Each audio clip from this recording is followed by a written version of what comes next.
तो महाराष्ट्र में सियासी लड़ाई एक और सुप्रीम कोर्ट तक चली गई है, तो दूसरी तरफ इस घमासान में दाऊद इब्राहिम की भी एंट्री हो गई है। और ये एंट्री हुई है एकनाथ शिंदे के ताजा ट्वीट के बाद। एकनाथ शिंदे ने ट्वीट करके नाम लिए बिना नवाब मलिक पर निशाना साधा और उद्धव ठाकरे से सवाल किया कि शिवसेना ऐसे लोगों का समर्थन कैसे कर सकती है।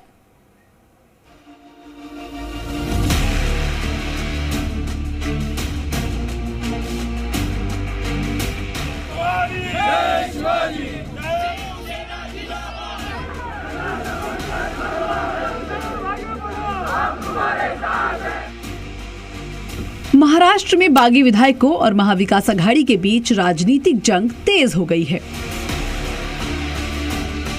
निलंबन के नोटिस के बाद बात सुप्रीम कोर्ट तक पहुंच गई, जबकि दूसरी तरफ महाराष्ट्र में उद्धव समर्थित शिवसैनिकों ने अलग जंग छेड़ी हुई है। राज्यों के अलग अलग इलाकों में शिवसैनिक लगातार एकनाथ शिंदे और बागी विधायकों के खिलाफ प्रदर्शन कर रहे हैं।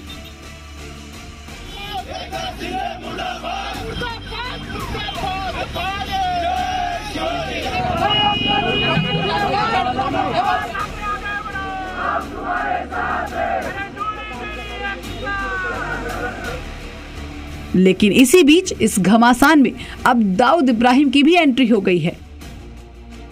दरअसल एकनाथ शिंदे ने रविवार देर रात एक ट्वीट किया, जिसमें उनके निशाने पर थी एनसीपी और आघाड़ी सरकार के पूर्व गृह मंत्री नवाब मलिक। उन्होंने ट्वीट कर लिखा, हिंदू हृदय सम्राट वंदनीय बाला साहेब ठाकरे की शिवसेना मुंबई बम विस्फोट करके निर्दोष मुंबईकरों को मारने वालों का कैसे समर्थन कर सकती है, जिनका दाऊद से सीधा संबंध है। इसलिए मैंने ये कदम उठाया। हिंदू हृदय सम्राट वंदनीय बाला साहेब ठाकरे के हिंदुत्व के विचारों के लिए, बाला साहेब की शिवसेना को बचाने के लिए हम मर भी जाएं तो बेहतर है।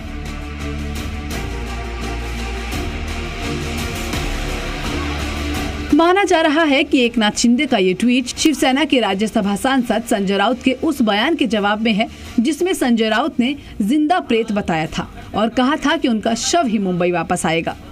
हालांकि इस बीच एक और विधायक उदय सामंत ने भी शिंदे गुट का हाथ थाम लिया है। उधर महाराष्ट्र से लेकर गुवाहाटी तक बागी विधायकों और उनके परिवारों की सुरक्षा को लेकर इंतजाम किए जा रहे हैं।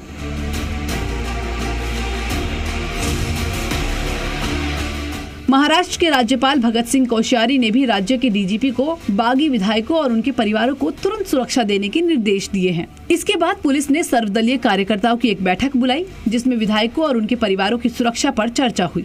पुलिस ने सभी कार्यकर्ताओं से बागी विधायकों के लौटने पर शहर में कानून व्यवस्था बनाए रखने की अपील की।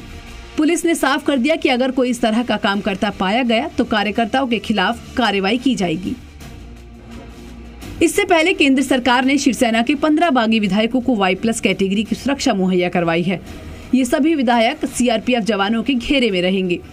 केंद्र के इस फैसले पर उद्धव ठाकरे के बेटे आदित्य ठाकरे ने तंज कसते हुए कहा कि सीआरपीएफ की सुरक्षा कश्मीरी पंडितों को नहीं मिल रही, विधायकों को मिल रही है। महाराष्ट्र का सियासी घमासान सड़क से लेकर कोर्ट तक जारी है। घमासान में नेताओं की बयानबाजी भी खूब हो रही है, लेकिन इस घमासान में एकनाथ शिंदे ने दाऊद इब्राहिम को खींचकर एक नया ही विवाद शुरू कर दिया। हालांकि शिवसेना एकनाथ शिंदे को जवाब देगी, लेकिन शिंदे का ये कार्ड कहीं उद्धव ठाकरे और आघाड़ी सरकार के लिए नई मुश्किलें ना खड़ी कर दे। पूजा मेहता, सौमित सेनगुप्ता और अंकुर त्यागी के साथ ब्यूरो रिपोर्ट।